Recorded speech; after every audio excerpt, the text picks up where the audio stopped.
نحمده ونصلي ونسلم على رسوله الكريم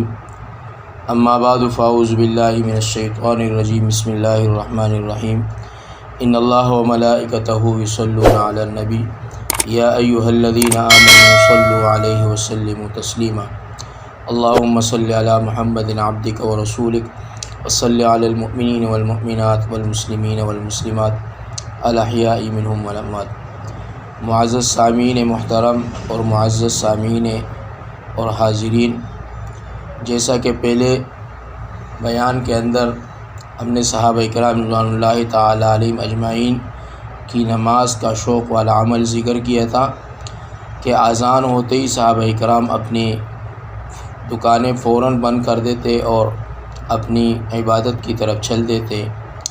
اسی طرح کا حضرت ابن عباس رضی اللہ تعالی عنہ کا ایک واقعہ کہ نماز کی وجہ سے آنکھ نہ بنوانا۔ حضرت عبداللہ ابن عباس رضی اللہ تعالی عنہما کی آنکھ میں جب پانی اتر آیا تو آنکھ بنانے والے حاضر خدمت ہوئے اور عرض کیا کہ اجازت ہو تو ہم آنکھ بنا دیں، لیکن 5 دن تک آپ کو احتیاط کرنا پڑے گی کہ سجدہ بجائے زمین کے کسی اونچی لکڑی پر کرنا ہوگا۔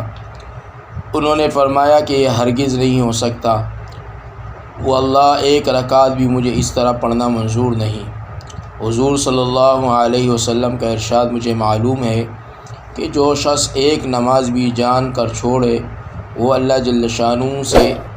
اس طرح ملے گا کہ اللہ جل شانہ اس پر ناراض ہوں گے۔ علماء نے لکھا ہے فائدے کے اندر، اگرچہ شرعاً نماز اس طرح مجبوری کی حالت میں پڑھنا جائز ہے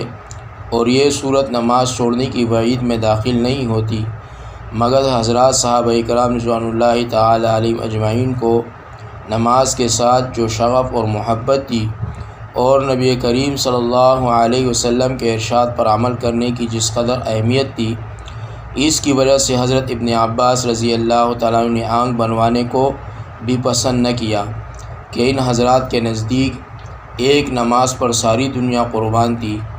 آج ہم بے حیائی سے جو چاہے ان پر مر مٹنے والوں کی شان میں منہ سے نکال دیں، جب کل ان کا سامنا ہوگا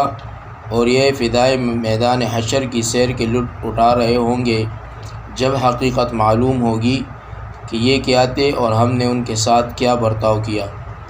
تو حضرات صحابہ کرام رضوان اللہ تعالی علیہم اجمعین کی نماز کے ساتھ جو محبت اور شغف تھی اور آپ صلی اللہ علیہ وسلم کے ارشادات کی کس قدر اہمیت تھی ان کے ہاں، یہ تو اس واقعے سے ہمیں اور آپ کو پتہ چلا۔ اللہ تبارک و تعالی ہمیں بھی حضرات صحابہ کرام کے نقش قدم پر زندگی گزارنے کی توفیق عطا فرمائے،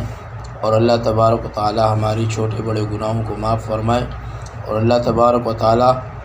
ہمیں باجماعت 5 وقت کی نماز کی پڑھنے کی توفیق عطا فرمائے، اور اللہ ہمارے چھوٹے بڑے جتنے بھی عبادات ہیں اللہ اسے قبول و منظور فرمائے۔ السلام علیکم ورحمۃ اللہ وبرکاتہ۔